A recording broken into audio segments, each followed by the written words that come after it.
కొనడం లేదు కాబట్టి మేము కూడా కొనడం లేదని బాధ్యత కలిగిన ఆనాటి ముఖ్యమంత్రి గారే మాట్లాడిర్రు.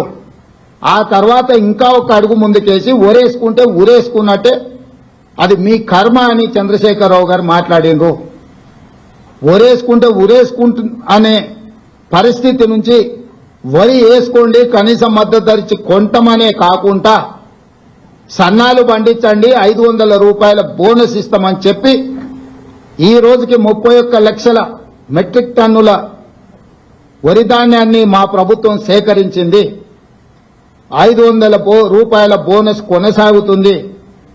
ఒక్కసారి ఇచ్చి వదిలేదు కాంగ్రెస్ పార్టీ. ఆనాడు ఉచిత కరెంటు ఇస్తామన్నాం, ఎవరొచ్చినా ఇవ్వక తప్పని పరిస్థితి సృష్టించినము.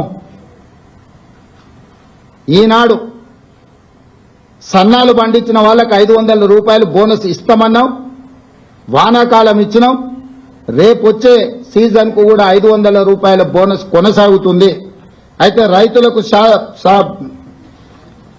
నిపుణులు తెలంగాణ సోనా, బీపీటీ, హెచ్ఎంటీ ఇట్లాంటి వంగడాలు వేస్తే ఎక్కువ ఉత్పత్తి వస్తుంది, రైతులకు మేలు జరుగుతుంది అని చెప్పి కొంతమంది శాస్త్రవేత్తలు మాకు చెప్పడం జరిగింది.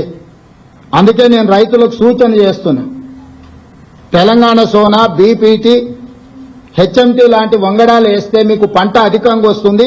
ఇవి తెలంగాణలో ఎక్కువగా తింటారు. ఎందుకు ఇలాంటివి ఏమంటున్నాం, చాలా రకాలు ఉన్నాయి, 31 రకాలు ఉన్నాయి సన్నాలకు సంబంధించి మేము జీవో ఇచ్చినాం.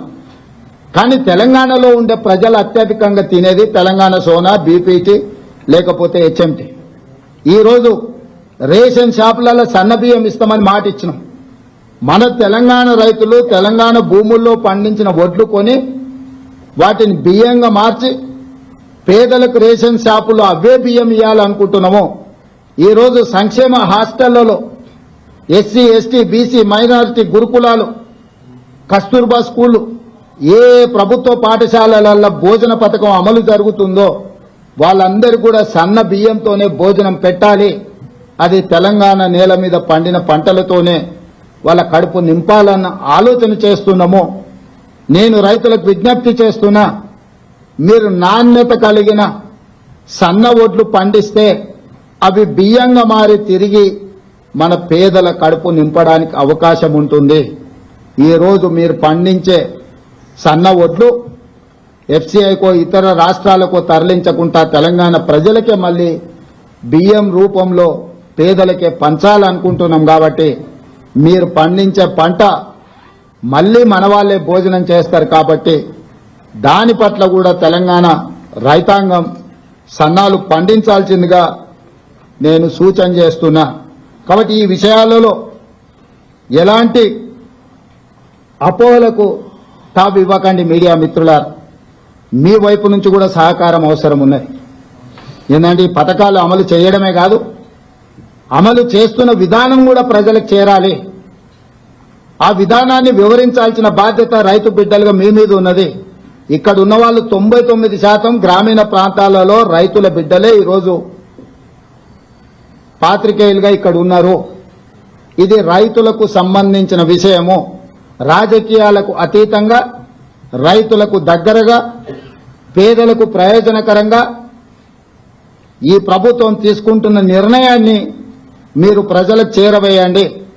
రాజకీయపరమైన భిన్న అభిప్రాయాలు ఏమైనా ఉంటే వేరే సందర్భంలో వాటి మీద చర్చించుకుందాము. ఇది రాజకీయాలు చేసే సందర్భం కాదు.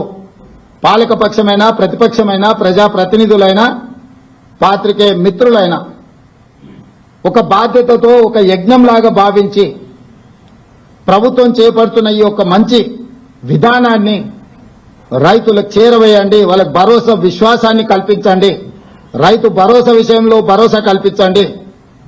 బోనస్ విషయంలో వాళ్ళకు భరోసా కల్పించండి. ఈ ప్రభుత్వం రైతుల కోసమే ఉన్నది. వ్యవసాయం దండగ కాదు, వ్యవసాయం పండుగ చెయ్యాలి. చేసి చూపిస్తాం.